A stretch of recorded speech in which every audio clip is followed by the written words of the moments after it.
Good morning and welcome to another social media updates session with myself, Luan, and Andy. We will do introductions in a moment. It is a little bit earlier in March because we are coming up to Easter holidays very shortly. But there is still loads for us to talk about. So if you haven't joined us before, the format is that we will talk through some data and trends before we go feature by feature, platform by platform, about what's been happening over the last month or so. My name is Luan. I'm a marketing consultant. I've worked in marketing for over 20 years now, having worked in advertising agencies as an account manager, working client side in-house as a marketing role lead in B2B, and also running my own consultancy business for over 12 years now, which is a lovely mixture of working with clients and also teaching and training. And I was just talking to Andy before we started that this week already I've done some in-house training on LinkedIn. I've done some accessibility training around social media for Neurodiverse Celebration Week, and writing a business case for an organisation as well. So a really varied week for me. Nice quiet week for you, Luan. A quiet week, yes. How about you, Andy? Yeah, I'll do a quick intro. If we've not yet met, I'm Andy. My background is in founding businesses, so a couple of tech businesses I've helped co-create. Predominantly been driving growth of them, and as you'll probably expect, given what we'll talk about today, most of that growth has all come from social media. So my focus and skill set is all about how do we use social media to grow a business to business orientated brand. So that's been my skill set, and it kind of culminated in the last business that I co-created being sold to Adobe, which is where I'm now building social media tools inside Adobe, which is a very interesting, different experience. But that's also one of the reasons that we have to stay very close to everything that's happening in the world of social.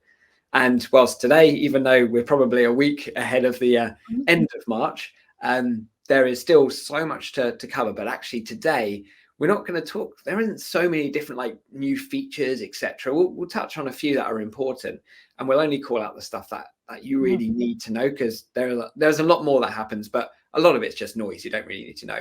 But there's some very interesting trends happening across social media that I think are very useful for us to be cognizant of. We don't need to change our strategies. We don't need to react to them straight away, but just being aware that they exist and keep an eye on them. So that's my kind of narrative. So before we get into it, Luan, so anything else you want to share? Yeah, let's just share that we share some data insights that we've both spotted. I think we could both call ourselves info junkie and news watchers, that we're both absorbing what's happening and changing in the world of all the platforms on a daily basis. You'll find that both of us share that on our own social media profiles and in email newsletters as well. We'll put the link on this event afterwards so that you can sign up to those if you haven't already.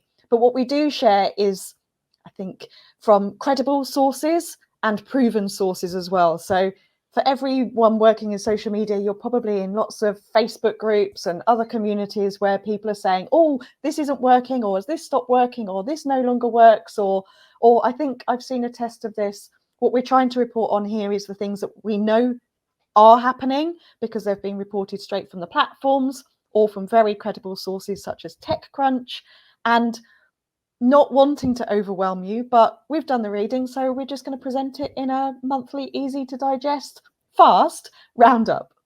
Exactly. And talking of fast, this is recorded, so you can cover it. Oh, I'm going to get the only plug out of the way. Like I said, build products at Adobe. This is a social media product which is entirely free for you to use. So plan, build social media scheduling, social media content, and schedule it out. And also the important thing is that we've now increased the amount of networks you can connect to it. So if you've got multiple Facebooks and Instas, you can go ahead and connect them now too. So super simple to use, but a great tool for creating and scheduling content. And like I said, entirely free to use. There's no catch in that whatsoever. So yeah, go ahead and check it out if you need it. Amazing. Cool. Right. With that, I shared this one earlier on LinkedIn, and I thought this is we're starting with what I think is the most interesting thing that we're going to talk about today. Probably shouldn't share that, but this is too good not to start with. TikTok are having a very interesting time. We're not going to talk about their potential ban today because that's all conjecture. It might or it might not happen. But either way, TikTok is still one of the most significant platforms in the world of social, as we well know. But there's some very interesting trends happening. So what you'll see if I orientate you around this chart, all of these colors here are for Instagram. So this charts Instagram's growth. So when Instagram launched, they became the popular cool app with the younger audience.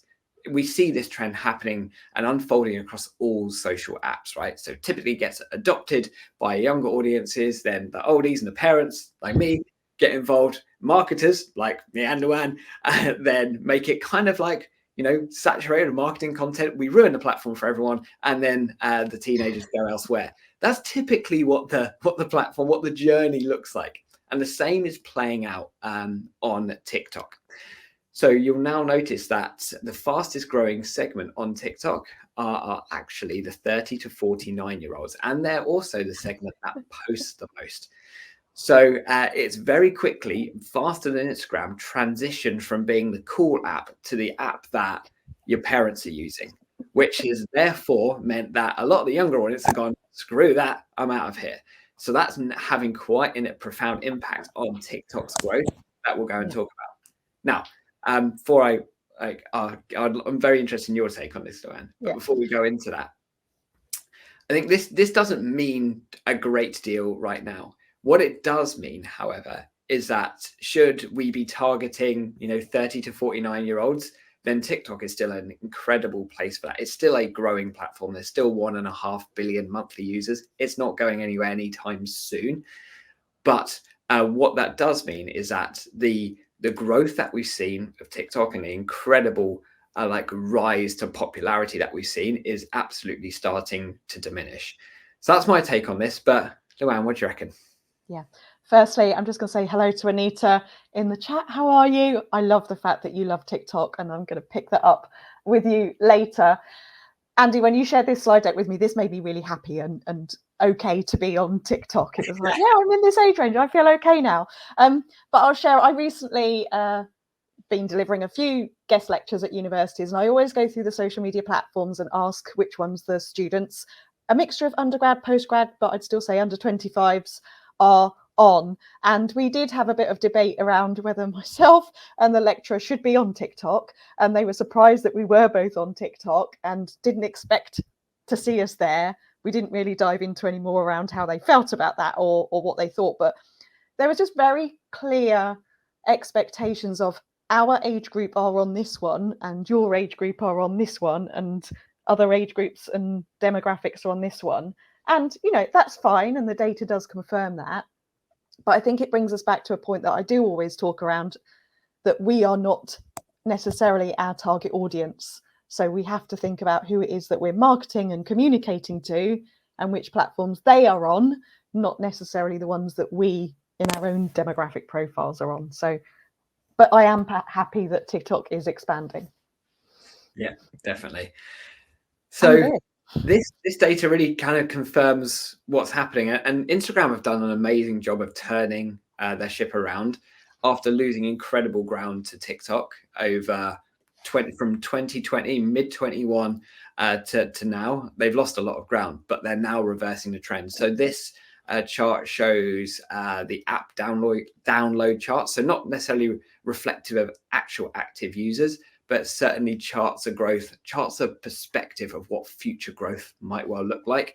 So here we can see that now Instagram's overtaken TikTok in terms of downloads. And that, again, just builds on what we were just sharing before, where we started to see more of the teenagers, then in the younger audience, go back to Instagram as a result of Reels. They feel like they're getting the same value out of TikTok from Reels. So Instagram have done an amazing job with Reels, and it continues to grow as a format. And also DMs. So DMs and private messaging is really where it's at for younger audiences, and where a lot of people's time from a younger demographic are being spent on the platform. And that's a big shift. And naturally, Instagram is the home for that.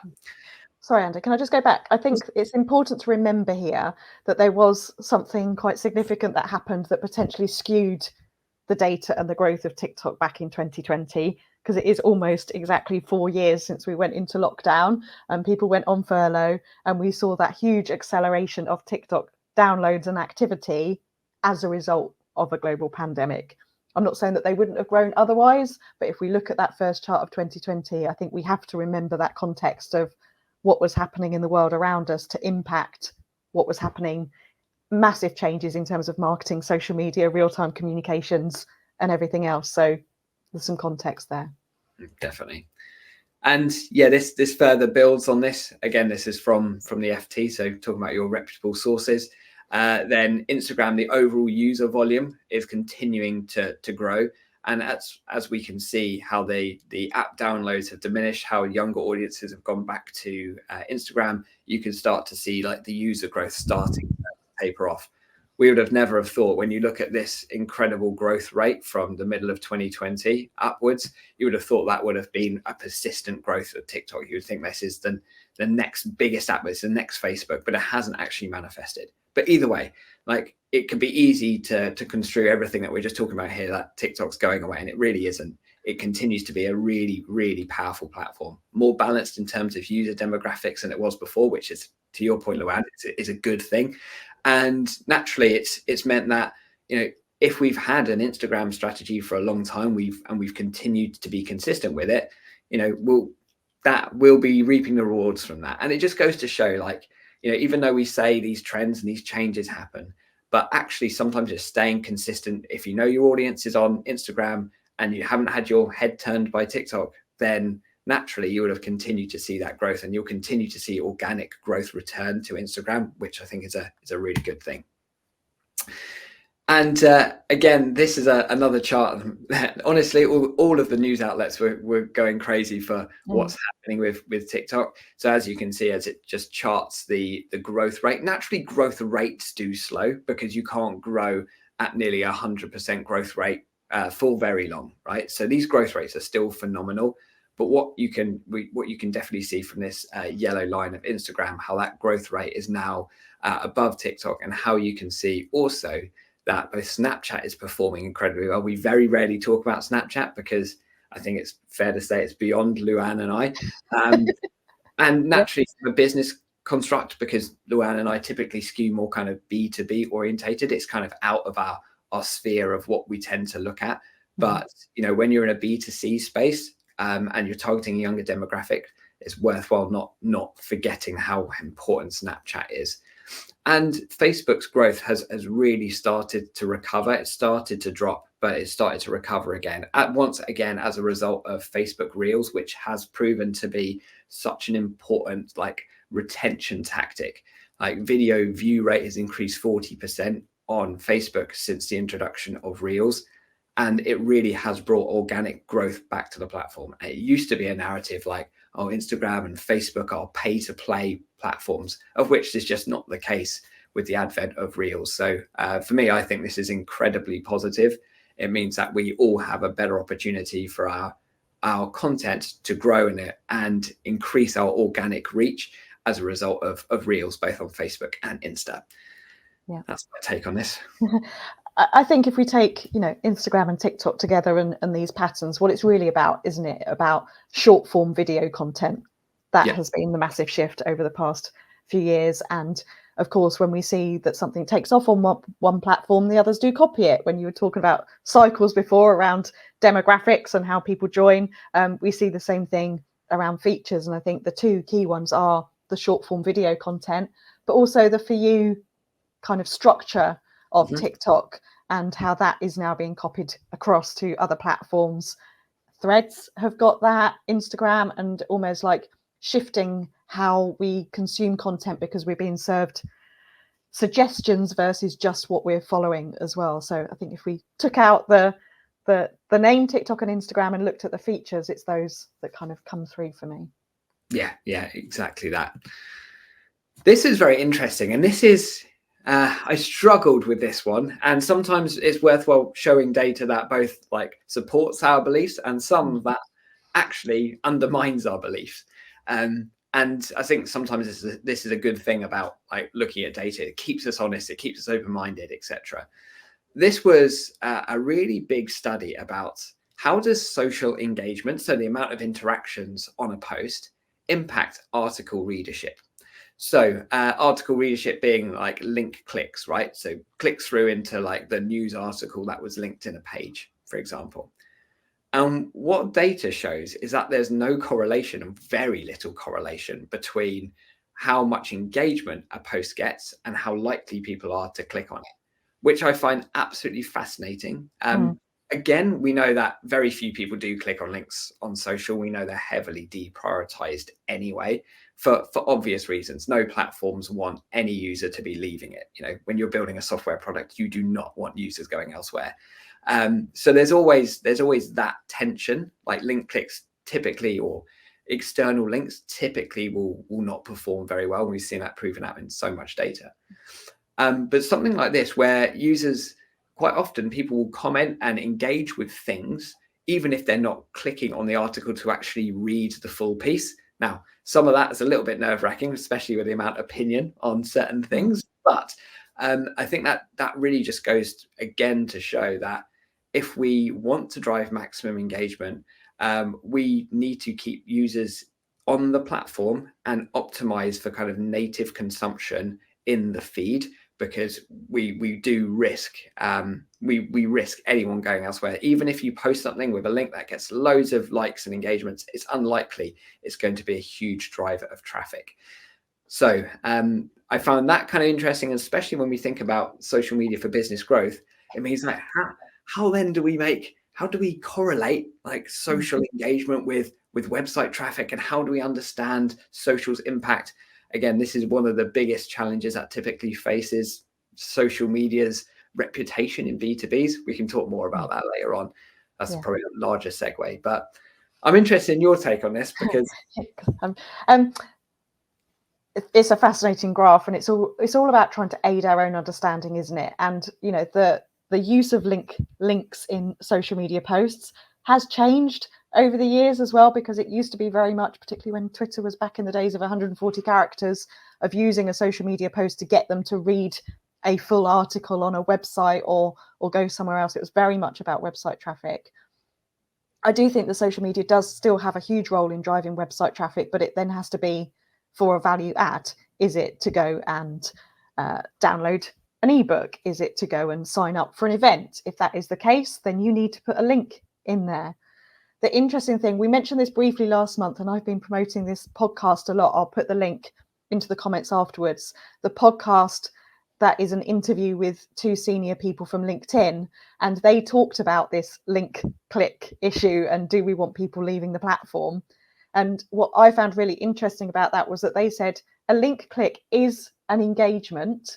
It's just not an engagement in terms of a like, comment and share on the platform. But from a user, it is still someone engaging with a post and taking an action and going and doing something.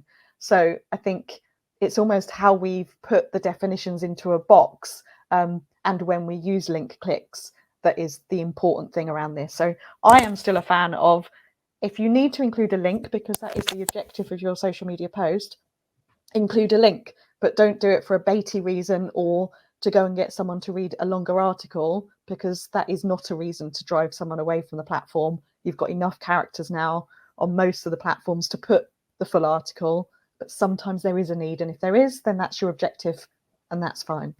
And there's also other ways. There's, to be honest, if I'm honest, like there's better ways of including a link. We can edit the post after we've posted it to include a link. We can add a link in a comment if we're talking about LinkedIn.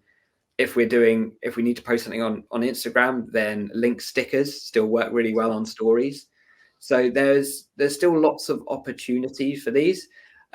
So sometimes this data doesn't take into consideration all of the other opportunities with links, because I agree with you, Luan. We do need to use links occasionally, but I think this is, like, to your point, we need to use it judiciously. If we can say what we need to in the social post without having to send someone elsewhere, we really should do. Yeah. I would just say the linking comments thing, if people are ever forwarding that post, then sometimes they don't find the link. So it's not something that I do personally, because I think it makes the link harder to find, but some people do it, and I know you do. That's fair. Yeah. I do this all the time. Also pin the comments at the top. But anyway, Threads is performing well. We've been talking Yeah. about lots of how downloads chart the opportunity for future growth perspectives. So, and sometimes I really like looking at download data. And sorry for how like nerdy this slide looks. I will explain it in a sec. I like looking at download data because it's like, again, like we said at the beginning, we don't need to take action on it right now. It just gives us an understanding of what future growth might look like, because naturally these people need to download the app, then become monthly active users, etc. But Threads is performing really well in that regard. So you can see as of February 25th here, so it's kind of month-old data, it's tripling the downloads of X, which is here. So really, really encouraging to see how well Threads is performing. And even though the user base is only about 25% of the size of X in terms of monthly active users, we can realistically see a time when Threads will be the more heavily used app, especially with some of the latest things that have come to Threads, particularly like topics and trending topics, which have now just been rolled out for users in the US, not for us in the UK yet, but coming soon. So this is going to be an interesting one, but I still certainly have seen like the engagement when you look at other brands on Threads, the engagement isn't as high as it was what once was on Twitter. So still not quite there, but yeah. And me personally, I'm still in a bit of a wait and see, so I haven't really taken any action yet. What about you, Luan? Yeah, I'm still watching it. Dare I say, and I know we're going to come on to this in features, I'd probably go and watch it because I'm prompted to from my Instagram feed or my Facebook feed, which I know is why they're doing it. I'm not posting on there. I'm lurking, but I'm quite intrigued to see what's going to be happening now that I think it's in testing on some of the social media scheduling platforms. Whether that will make a difference for brands that now can, integrate it with their day-to-day workflows. And I think there's some other changes coming up, isn't there, around swiping left and swiping right and remove it, how you engage on the platform as well. Yeah, that's going to be very interesting to see. Anyway, right, there are your data and trends for this month. So on some features, Luan. Some features, and this is one that we talk about all the time. Obviously, we collaborate monthly on these sessions. Big fan of collaboration as a way of partnering up, amplifying content, working together, exchanging ideas. And Instagram is now doing this in the creator marketplace, launching in 8 new countries, which does include the UK. So we do have access to this now. And this is a really nice way for brands to go and find Instagram creators to partner with, for Instagram creators to find brands to work with. I love the fact that the platforms facilitate this themselves as well. So I think it makes it easier. We will probably see more collabs as a result of it. Definitely. And it's just opened in the UK. Part of these 8 new countries is the UK. So very, very important for all brands, this one. And this is what I was just talking about, cross-posting. Cross-posting from Facebook page or profiles from Instagram. We've seen this quite a lot, haven't we, on Instagram, being able to kind of do our story and then share it across. Just some more cross-posting features. I never know whether this is just making life easy. Is it making us lazy, not nuancing our content for going across them? I think there's a quick win there if people want it. AI backdrops. We've talked about AI before, and I know it's going to be something that we're going to keep on talking about and maybe do separate sessions on, but AI backdrops, probably not surprising that this is coming into play. I think there is lots of positives around AI, productivity, the tools that are available, but I think given what's happening a lot in news headlines and elsewhere at the moment, transparency around when we use AI in our content, I think is going to be really important as well. So I kind of see a pro and a con to this. I'm with you. Stickers. This is a nice one, the Get Orders sticker. And I was looking at this, and this feels like we know that Meta in their platforms were kind of shifting away from e-commerce and supporting e-commerce businesses. And yes, there is still shops, but this Get Orders sticker is actually kind of sending a message. So potentially for businesses that don't have a shop yet or website, online shopping facilities to take orders, but just being able to kind of send a DM and start having a conversation about placing an order for something. And I think this is, it's a nice addition. I haven't seen it used yet. No, hot off the press, this one. Yeah.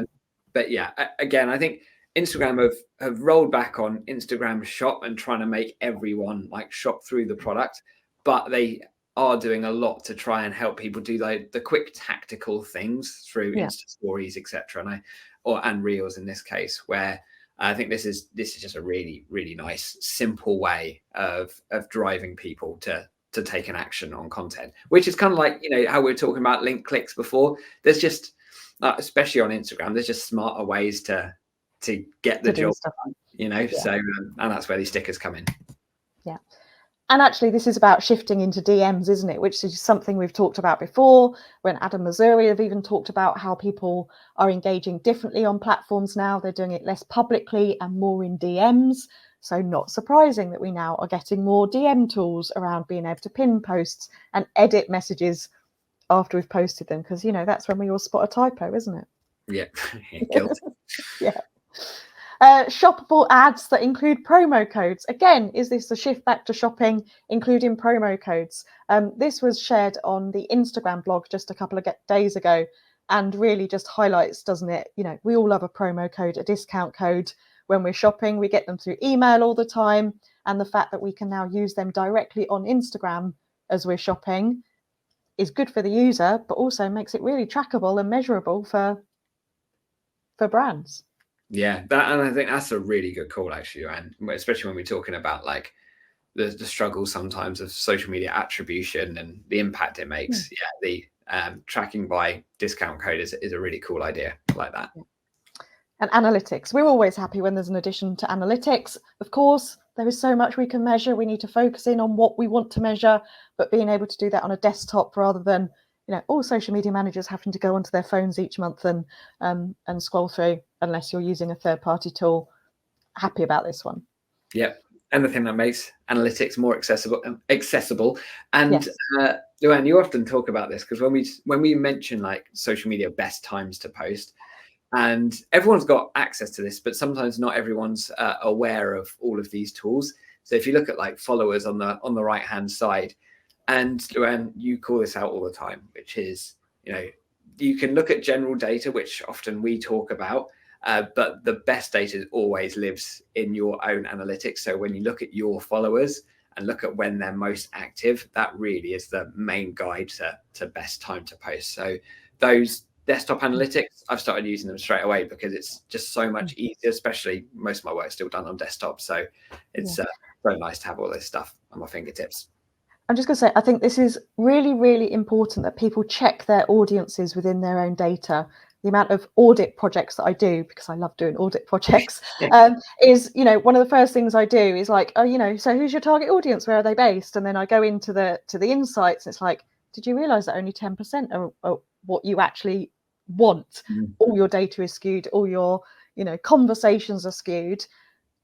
You need to look at your own data and the audiences in particular. And on the flip side, if you're having conversations that we only have X number of followers, but they're absolutely spot on for who you want to be following, then that's the big result and the conversation piece as well. So do keep an eye on your audiences in your insights.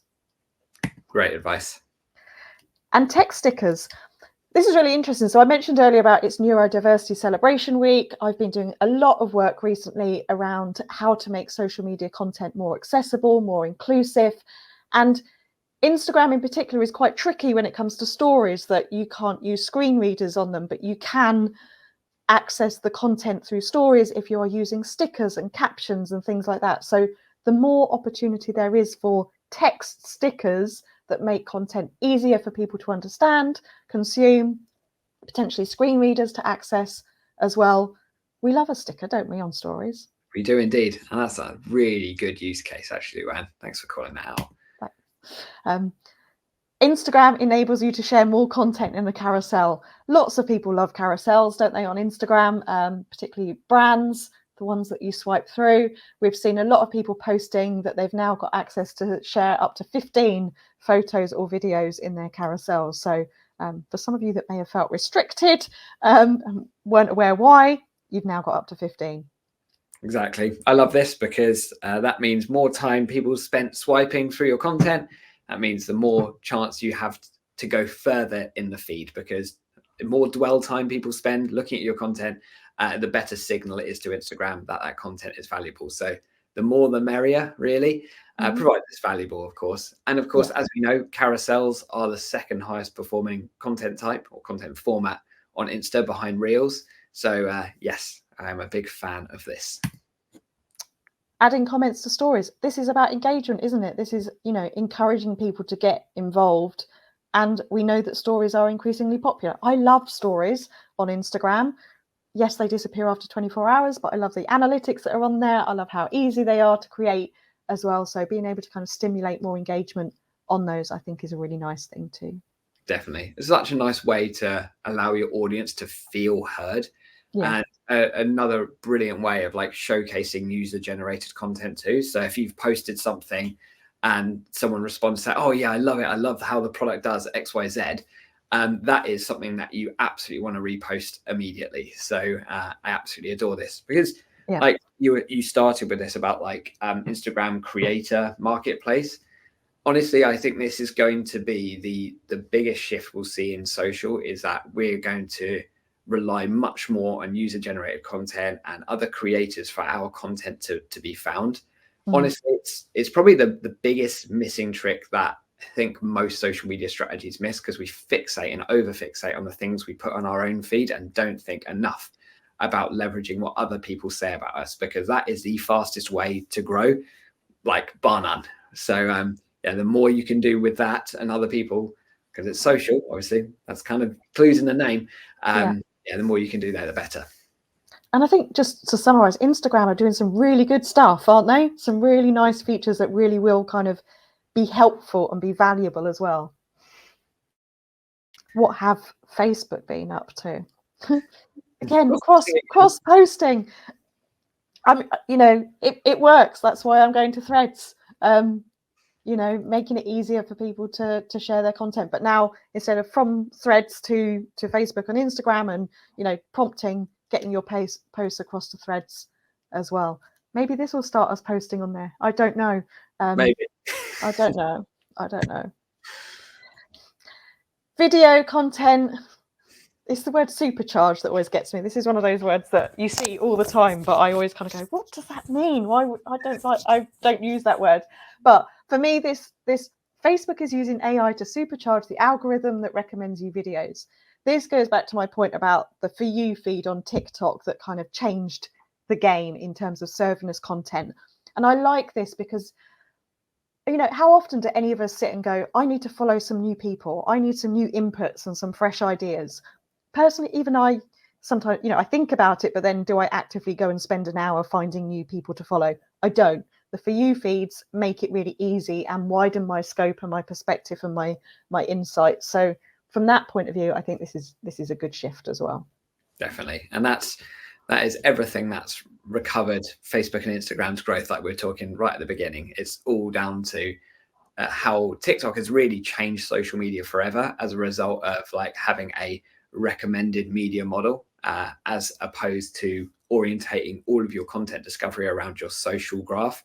Big shift. I think we're all familiar with this, but that's the reason that Reels continues on both Facebook and Insta to be the most heavily consumed content format, and it will continue to be that way. So I think probably the message here is, like we shared earlier, and probably no massive surprise, is that if we want to be found on Insta and Facebook, then leaning into Threads is going to be the primary way for us to do that. Leaning into Threads, leaning into Reels is the primary to do that. Yeah. Has Elon Musk been making any changes this month? Of course he has, and some quite significant ones around how you engage with posts on X. I checked my X account this morning, and I don't have this option for viewing quotes at the moment, so I think it's probably something that's rolling out. Have you seen this, Andy? I don't use. You don't use it at all? Okay. Yeah. I think this is about, you know, it's more clicks to find something, which, as I said earlier, is something that I'm not a fan of having to kind of click around to find things and moving where quotes are, or having to do another click on a drop down menu to view quotes. Particularly for me, X is more of a a downtime scroll now than potentially using it during my working day. So I'm doing it from a mobile device. So again, trying to find things in a different way. Not a big fan of that. And not a fan of X removing their post interaction buttons. The commentary around this of it will look clean. The feed will look really clean. You'll only be able to see the date and time of a posting and view accounts.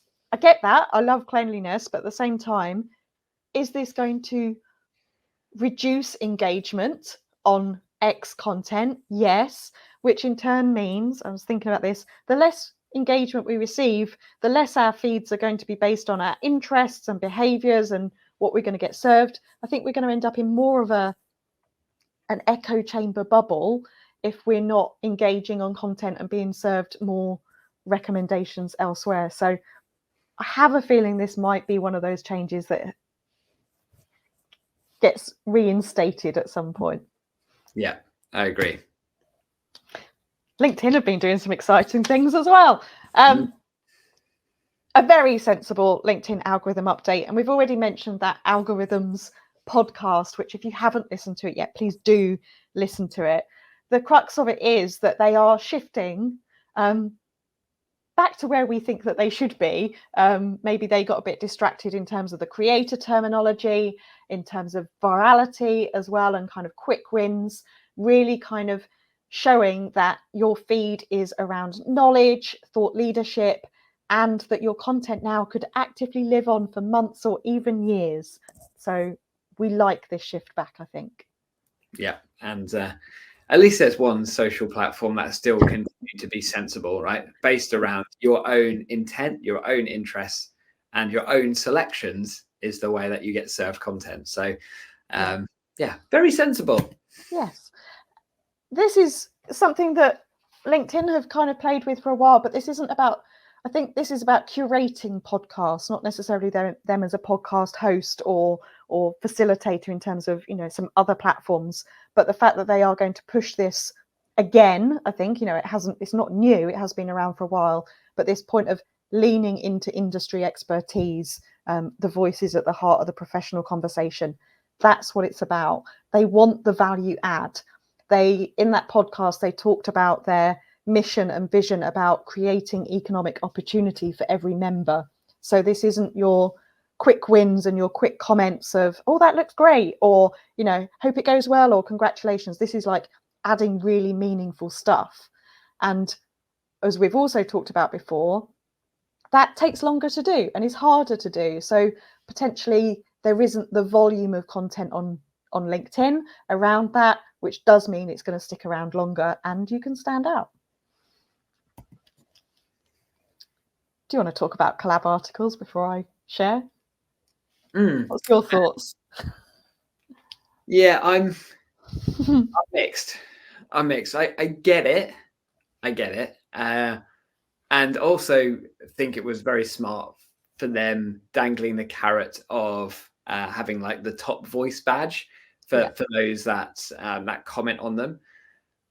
Who actually reads them other than people contributing to these articles and putting their opinions in is the bit that I'm not entirely convinced by right now. So it feels like it's a good thing for your own credibility as a LinkedIn expert on a certain subject matter, but is the output something that your audience will genuinely want to read? And is it something that you'd actually want to share with your audience? Is the bit that I'm mixed on, to be honest, hence why it hasn't been a focus from the stuff that I do. And again, I tested it out very, very early on to see what happened and kind of formed my opinion early on. And I know that we always say keep an open mind, things can change. I like the concept of LinkedIn starting off an AI generated conversation and then inviting its members to contribute to it. That's the crux of it. And I don't know about you, often get notifications saying you have been invited to contribute to this. And yes, if you do actively contribute, you can get a badge. However, when I was getting involved with them very early on, I got quite frustrated because I knew that some of the information that was AI generated was wrong, like factually incorrect. And I saw a collab article the other day, which was about a marketing model, and the author, the creator of that marketing model, was correcting his own model AI article by saying this is incorrect. Now imagine if he hadn't done that. Imagine if I hadn't have corrected the one earlier. There's that kind of missing credibility and check on the content that's out there, which is my concern of them. I'm being invited to participate in the articles, but I never get served the articles in my news feed. However, I did Google for a topic the other day, and the first thing that came up was a LinkedIn collab article. Interesting. So I think there's a search element, and then it kind of, that open mind was like, well, actually, if I did get involved in these and they're coming up in Google search results, that's a way that I can, add some thought leadership and visibility. But I do just have this concern around where's the fact checking and the accuracy checking, and potentially, do LinkedIn need to add an owner to their categories to be able to do that? Yeah, I'd agree. The other thing I had noticed is that you do tend to get quite a lot of likes from the comments that you put in, which I found quite interesting. But yeah, I think as a personal branding exercise, quite possibly would be quite good. But as like a business, if you're thinking about how do we grow our business and how do we use LinkedIn to grow our business, for me, I would be looking elsewhere personally. Yeah. One to watch though. For sure.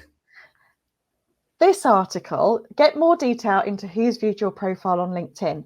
So this has always been my key reason in my training. If you want to upgrade to LinkedIn Premium, this would be why, because you get to see who's viewing your profile.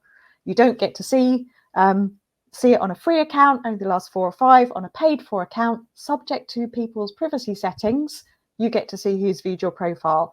And I use this. I know I've shared with you, Andy, but with others, I spend most of my time on LinkedIn sending behind the scenes messages to connect with people, to nurture existing relationships. And the data that appears in my who's viewed your profile on my premium account is absolutely gold for me, because someone's looked at my profile, they're leaving me a signal. Okay, they didn't send me a message, but I can send them one. The article that kind of pointed out that you're now getting more detail on this around what was potentially their intent when they looked at your profile kind of was a bit scathing and said, why is this valuable? Why would people want to do this? I find it really valuable, and it is something that I do regularly. And if they can give me more information around the intent of that visit, then that's even better. Yeah, agreed with that 100%. When I read this headline, LinkedIn is working on gaming, I immediately I don't know where this is going. Like, what does this mean? But it's about games such as Wordle. So I'm not sure about this one. Has Wordle had its day? Does anyone still do Wordle since it came out? A year, 18 months ago? I don't know. A bit of a curveball, this headline. I'm not sure. Yeah, maybe the competitive element, and ranked, when, as you see here, like the games will be ranked based on the scores of their employees. So maybe there's a competitive element. Yeah, curious about this one. But I think this is a wait and see. I think there's some other, probably takes away from some of the other more important stuff happening at LinkedIn, which is all about like valuable, educational and insightful content as well. And this one is very good. I'm glad we're very high note. We're quite happy people today, aren't we, with this set of updates? We mentioned before how LinkedIn have introduced an ad format called thought leadership ads, which is where a company page can request from an employee the permission to put some budget behind their post and accelerate it further. Because individuals on profile pages, you cannot advertise. So being able to do this from a company page for employees was great. And I've started to see some examples of that coming through. But now being able to do that for any post, i.e. a non-employee, is another level of opportunity. And I immediately thought about this in terms of like your brand ambassadors, doing a post, accelerate it. If you are involved in industry events, like both Andy and I talk at many industry events, if we were to do a post about it, the organizer of that event from the company page could put some budget behind that post to accelerate it from a personal point of view, which we know gets more engagement on LinkedIn versus logos. I think there's so many opportunities for this. Yeah. Other ways think of all the ways that you might want to or might be able to encourage your audience, customers, users, etc., to post about you on your behalf on LinkedIn. And then repurpose that again as user-generated content, because like there's no better way of building your brand than through the voices of other people. So absolutely adore this.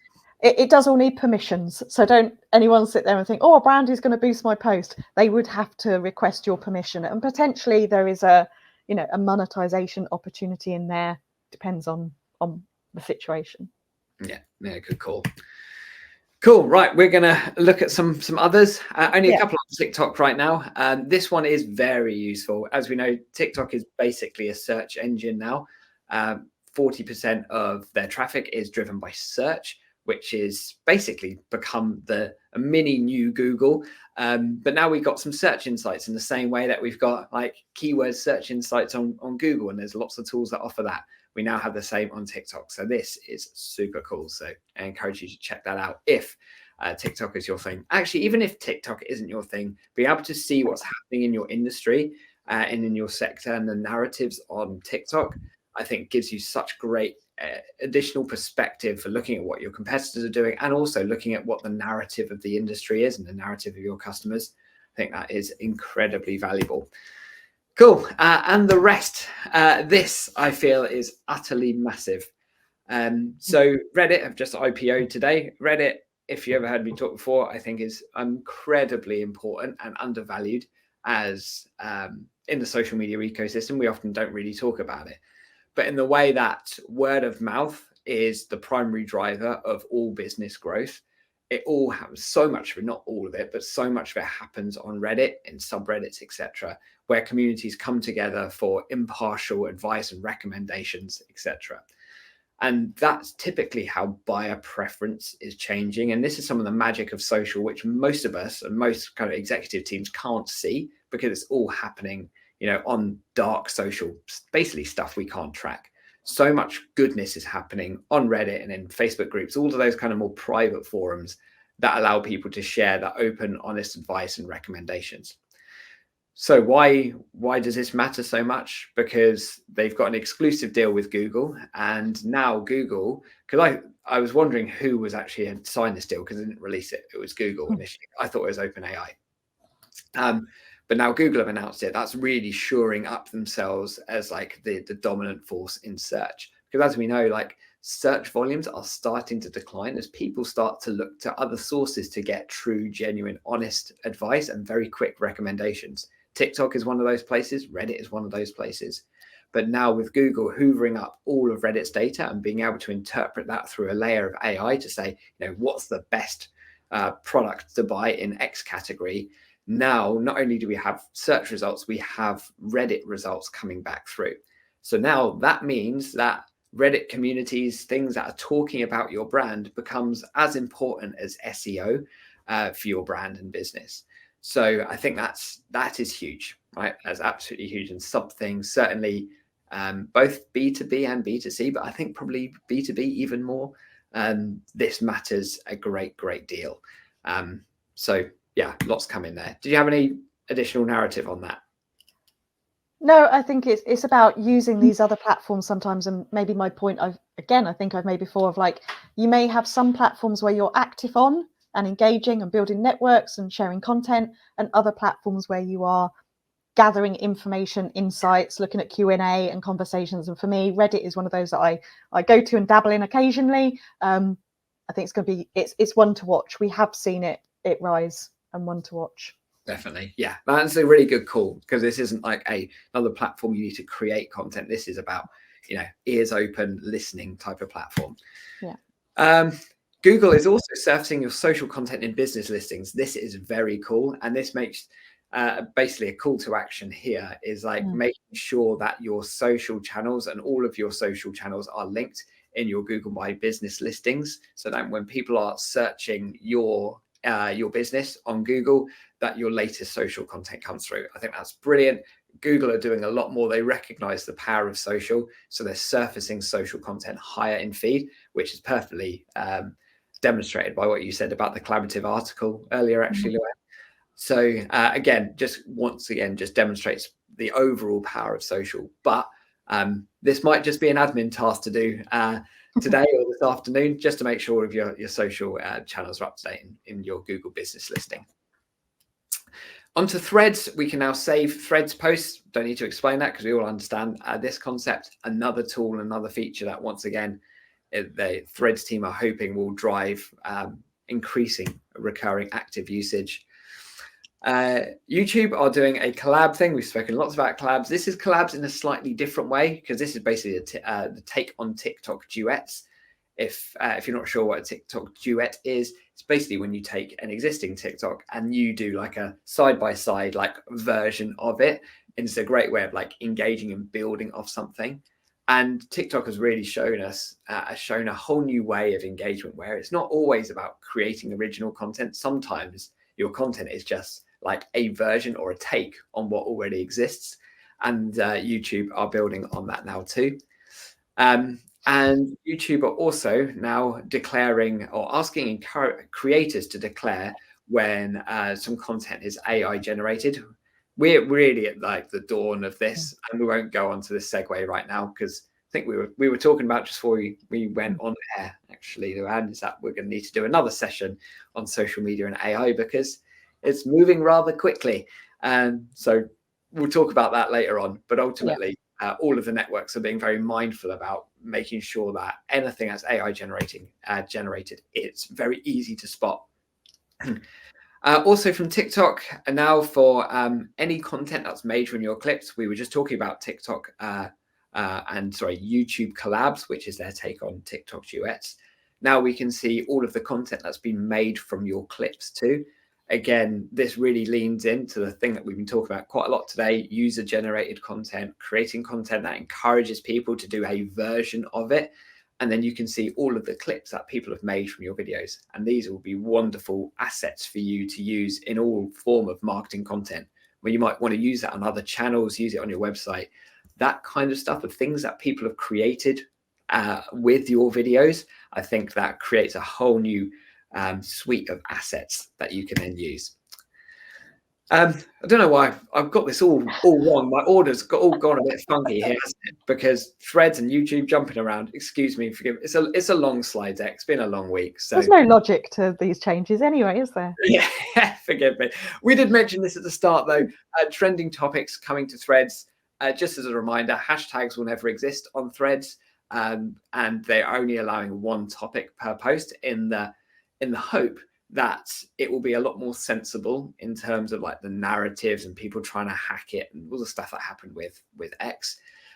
We'll have to wait and see whether it actually plays out. But trending topics are going to be a very important part of Threads becoming a daily utility for people, because if they want to create the next digital town square and take that mantle over from X, they need to be all about trending topics. And there we go. We're there. Three takeaways, I would say, like the high level messages here. We already spoke about search. It's set for a shake-up, and naturally what our approach to Reddit will have a significant impact in how we're surfaced. And of course, social content appearing in Google is going to be a very important thing. So social and search just seems to have just got, overnight, even more close.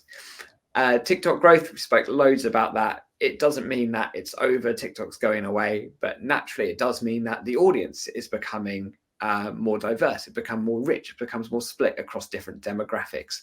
And also it does mean that a lot of that kind of growth has returned back to Insta and Facebook, which gives us more opportunities for organic growth. And then finally, Luan perfectly articulated everything that was happening on LinkedIn.